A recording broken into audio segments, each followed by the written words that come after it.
Ladies and gentlemen, honorable members, dear Grace, dear Catherine, the protection of the Southern Ocean against the dual crisis of biodiversity loss and climate change is incredibly important. The COVID-19 pandemic has made it painfully clear how urgent it is to reverse global biodiversity loss. We must repair our relationship with nature to prevent future disasters.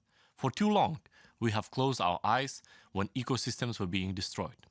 We can no longer continue down that path. Instead, we must take action to protect our planet's biodiversity hotspots, including the unique and fragile marine ecosystems and biodiversity of the Southern Ocean. The waters around Antarctica also play a key role in regulating the global climate. Unfortunately, climate change is already having profound and potentially irreversible impacts on the Southern Ocean. It is the responsibility of the entire international community to address this dual crisis. And as a member of the Commission for the Conservation of Antarctic Marine Living Resources, the European Union is taking a leading role.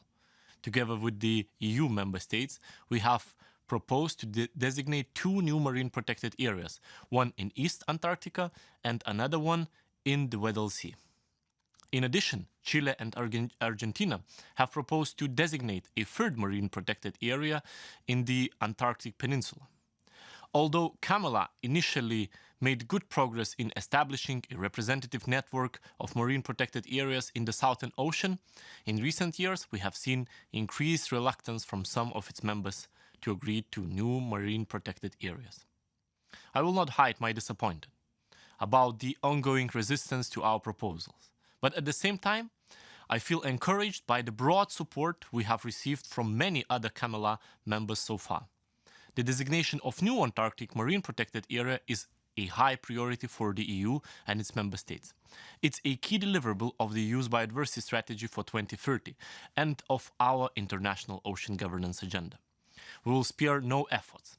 In her first State of the Union address, Commission President von der Leyen stated explicitly that the EU would use its diplomatic strength and economic clout to broker an agreement on these proposals. And that's what we have been doing ever since. On 28th of April, I personally hosted a ministerial meeting with other like-minded CAMELA members to explore how to build support for our proposals. The meeting was a success.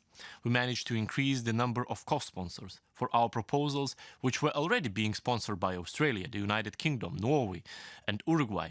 John Kerry, the American Special Presidential Envoy for Climate Change, announced the USA decisions to co-sponsor the East Antarctica and Weddell Sea marine protected areas, and New Zealand did the same. Over the coming months, we will continue to reach out to other CAMELA members, in particular to the very few who still remain to be convinced.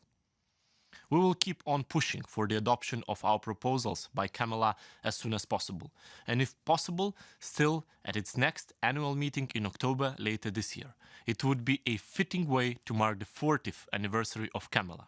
This would also send a strong signal to the international community ahead of the 15th Conference of the Parties of the Convention on Biological Diversity and the 26th UN Climate Change Conference of Parties, which will take place in Kunming and Glasgow respectively. If we join forces and speak with one voice, we will have a better chance of convincing others of our cause. I therefore really appreciate the efforts of members of the European Parliament, of civil society, and many other stakeholders to keep this issue high on the international agenda. So let's keep on fighting together to win this battle and protect Antarctica's unique marine life for present and future generations. If we succeed, it would be the largest act of ocean protection in history and a major leap forwards in the global recognition of the value of biodiversity and ecosystems. Thank you.